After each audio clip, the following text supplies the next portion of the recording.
saya datang di dunia ini tidak membawa apa-apa, dan pulang nanti pun juga tidak membawa apa-apa. Hanya satu, yaitu tadi, satu, ditemuin atau diperlihatkan Tuhan Yesus. Malahan roh saya ini dibawa. Saya sendiri masih sadar, saya masih melihat tubuh saya tergeletak tidur di tempat tidur. Saya melihat, dan saya rasanya itu saya bisa terbang, saya bisa menembus atap, naik terus sampai ke awan-awan. Dan saya diajak bicara sama Tuhan Yesus. Tadinya saya itu tidak mau menerima, karena saya tahu jelas, karena saya ini orang Muslim. Ayo mari ikut aku. Jawabku begitu mungkin menyakitkan hati Tuhan. Dan Tuhan Yesus itu, saya jawab kayak begitu, gak pernah marah. Dia cuman ketawa mesem aja. Ngapain aku ikut Allahnya orang kafir? Kamu kan Allahnya orang Kristen, orang kafir.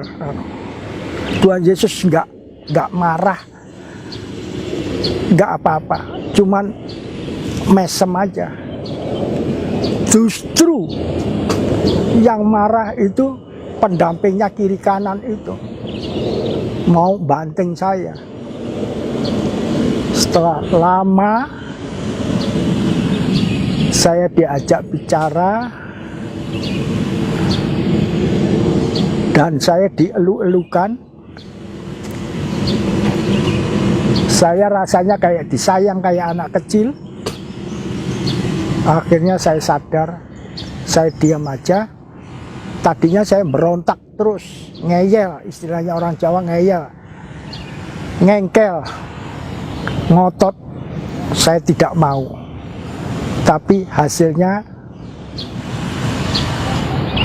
lama-lama saya sadar, diam saja.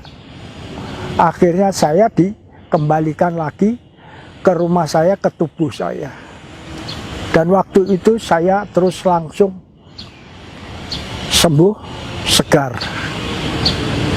Nah, kelanjutannya saya ketemu sama saudara-saudara kita orang Kristen, yang mana semuanya itu perilakunya, karakternya, akhlaknya itu saya lihat sesuai dengan ajaran-ajaran Tuhan Yesus. Apa itu ajaran Tuhan Yesus? Ajaran Tuhan Yesus itu banyak sekali. Namun saya ambil intinya satu, adalah kasih. Hanya kasih. Saya dibawa ke Baitullah. Apa Baitullah? Gereja. Disitulah saya banyak dikasih pelajaran.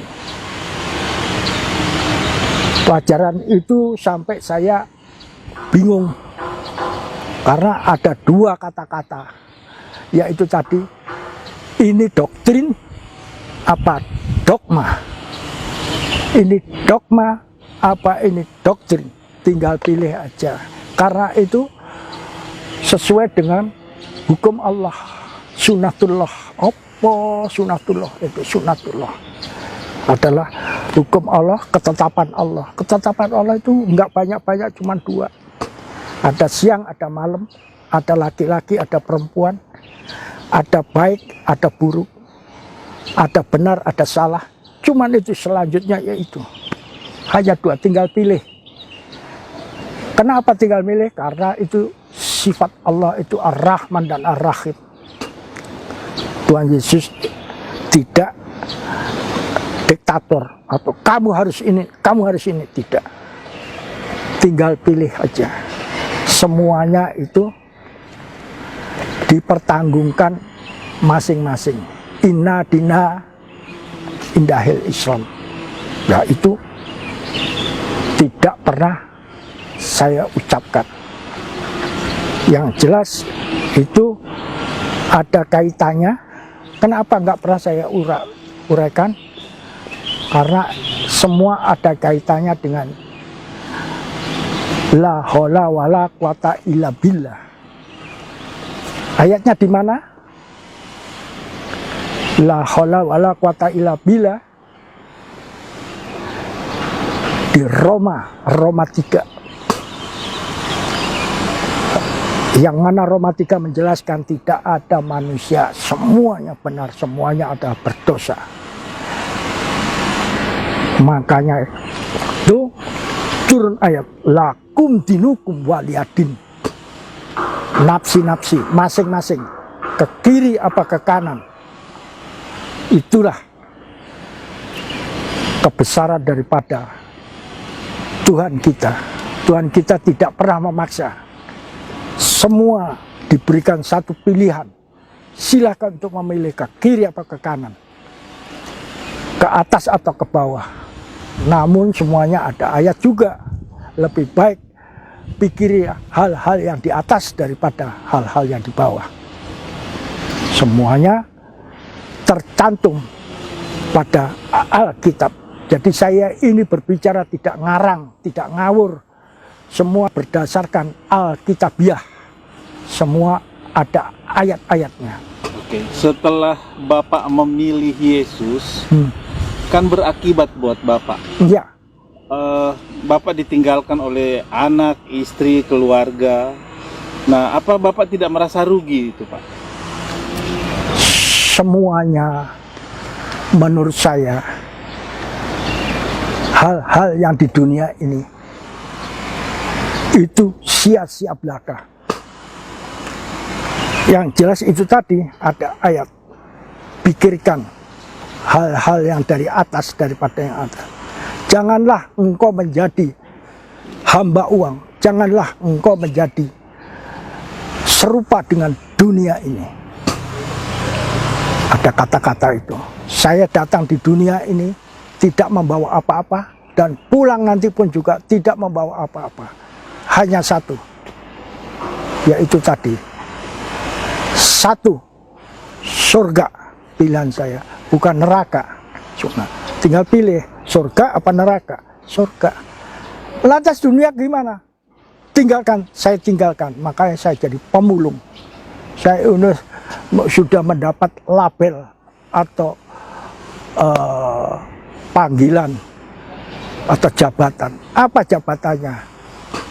Jabatan saya, panggilan saya, label saya, orang gila. Karena semua menganggap saya ini udah gila, udah enak-enak khatam Al-Quran, ngapain masih belajar-belajar Alkitab. Udah katanya sudah terlambat, kayak belajar Alkitab udah bau tanah, bau kuburan, bau mayat. Nah itulah mungkin ledekan atau hujatan atau caci makian daripada keluarga-keluarga saya. Jadi saya ini semua adalah pilihan, resiko. Saya ditinggalkan oleh keluarga-keluarga. Saya sudah hidup sendirian. Karena saya punya pendapat, nanti di kuburan juga sendirian. Siapa yang mau nemani saya? Maka saya di-training oleh Tuhan untuk hidup sendirian. Itulah apa jawaban saya yang sebenar-benarnya. Ada kerinduan nggak, Pak? Orang yang belum kenal Tuhan, Bapak bisa menceritakan gitu supaya mereka bisa mengalami apa yang Bapak alami gitu, Pak. Bukan hanya kerinduan aja. Memang itu sudah ketetapan, keharusan, perintah daripada Tuhan. Bukan perintah aja, tapi amanat agung. Di mana ayatnya?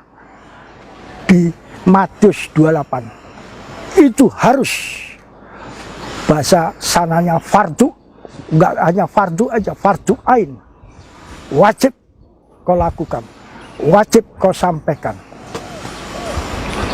Itu di Matius 28. Amanat agung bahasa kerennya.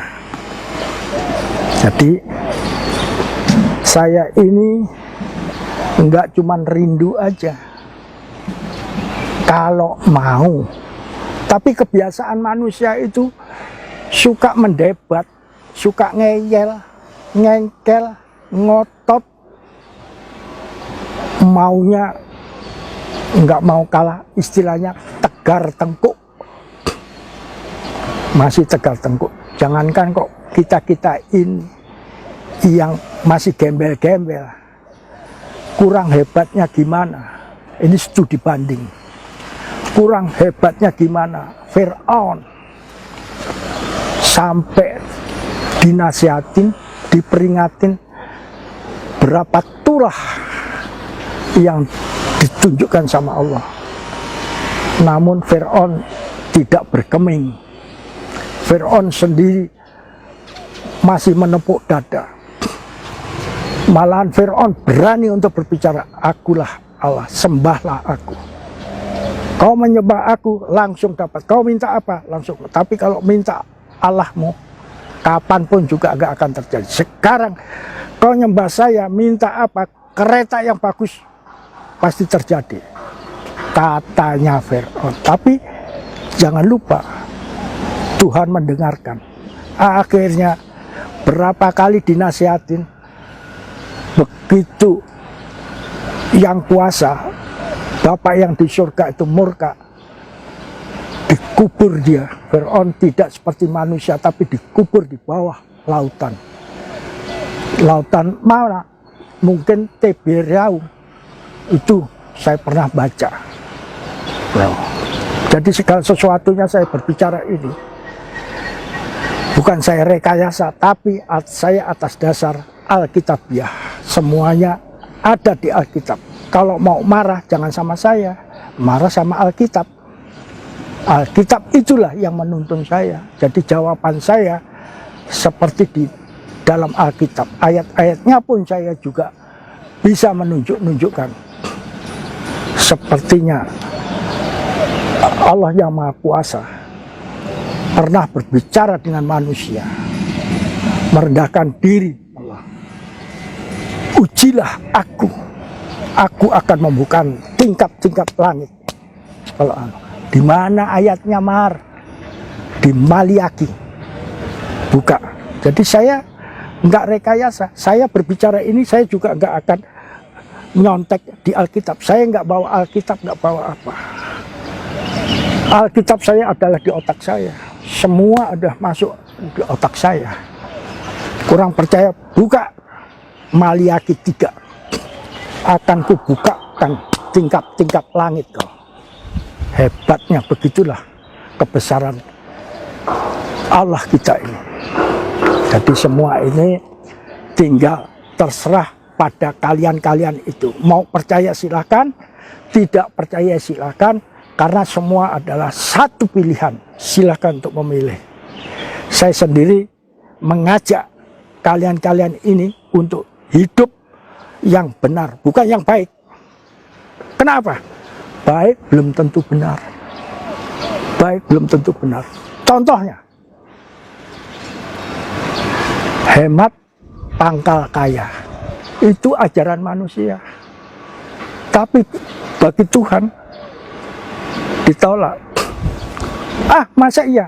Buka Amsal 11:24 mungkin. Ada orang yang mendebar hartanya, nggak gembel-gembel, nggak sengsara. Ada orang yang menghemat hartanya, justru kekurangan terus. Jadi rumus, dalil, ayat daripada hemat pangkal kaya itu salah. Jadi ya baik, karena itu pelajaran sekolah, tapi baik belum tentu benar untuk Tuhan. Nah, beda sekali kan pola pikir Tuhan sama pola pikir manusia. Inilah baik belum.